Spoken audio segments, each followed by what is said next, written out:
Have you ever thought about what a country's real superpower is? It might not be what you think. Today, we're digging into India's missing superpower and why finding it is absolutely the key to the future. Just look at this number for a second. 73%. A landmark study by CB found that this is the share of India's population that is not financially literate. We're talking nearly 3 out of every 4 people who lack the basic skills to manage their money. It's a huge number. You know, this isn't just a dry statistic. It's a story about people's lives, about the country's economic health, and really about our national progress. So, why does this gap matter so much? And more importantly, what can we actually do about it?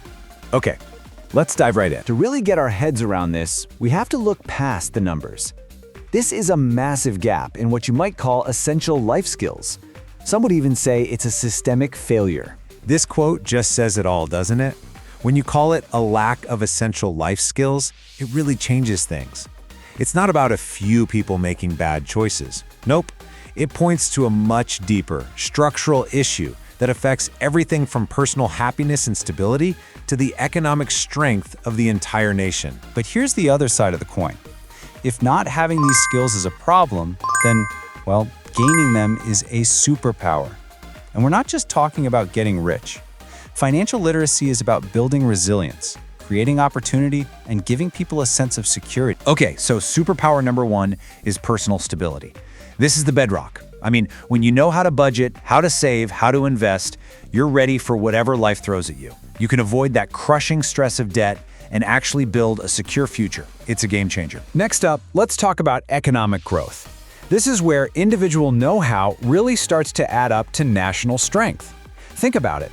When people make smart financial choices, like investing in businesses or other productive assets, they're not just helping themselves. They are literally fueling the entire economy, creating jobs, and making the whole market stronger. The third superpower is a big one: consumer protection. A population that knows its stuff is the absolute best defense against financial scams and predatory lenders, right? When people can spot the red flags, it makes the whole system safer for everyone. And finally, we have the generational impact. Honestly, this might be the most powerful of them all. When parents are financially savvy, they raise kids who are also financially savvy.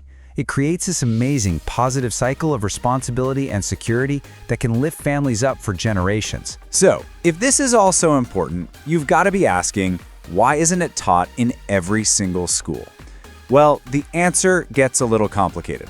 It really comes down to how our traditional education system is built, and it just wasn't built to teach these kinds of practical, real-world skills. At its heart, you've got this fundamental mismatch. Academic education, it tends to focus on theory, on facts, on stuff you memorize for a test. But financial education, that's all about doing. It's hands-on, it's practical, it's about the real world.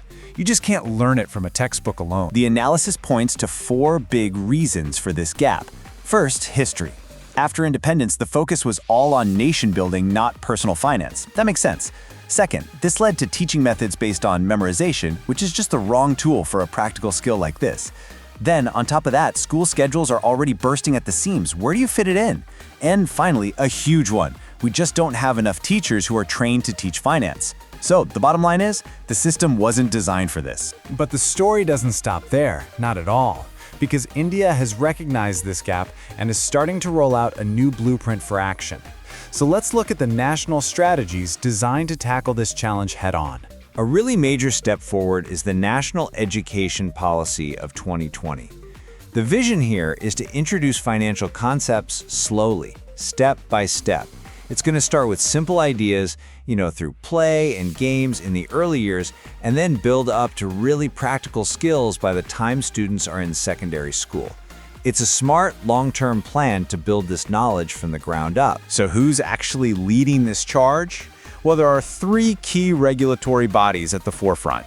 Each one has its own job, but they're all working together on this national mission. Leading the pack is the National Center for Financial Education, or NCFE. You can think of them as the main coordinator.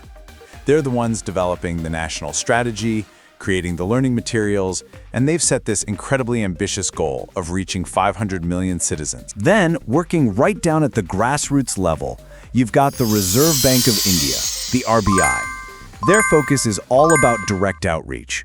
They're running over 1,500 financial literacy centers and leading big public awareness campaigns to bring the message of safe banking directly to communities. And finally, there's SEBI, the Securities and Exchange Board of India. They have a very specific, very important job, protecting investors. They use things like apps and special programs to teach people about the securities market, all to help protect our hard-earned money and encourage smart investing. Okay, so having a policy and having the players is one thing, but turning that into a reality that touches every citizen, well, that takes a coordinated effort from everyone. This is basically a call to action for policymakers, schools, communities, and parents. So how do we make this real? The roadmap is pretty clear. We need to weave finance skills into all subjects, not just one class. It means mandatory training for teachers and strong partnerships between the government, schools, and local communities. We need content that's actually tailored for different people with different needs. And here's a crucial point. We need to measure success not by test scores, but by real changes in behavior. Like, are people actually saving more? And finally, it's about getting parents involved at home, making it a team effort. Ultimately, all of this, it just comes down to one fundamental question about what education is even for. Are we just preparing our students for a test, or are we preparing them for life? The way we answer that, well, that's going to define not only their future, but the future of the entire nation.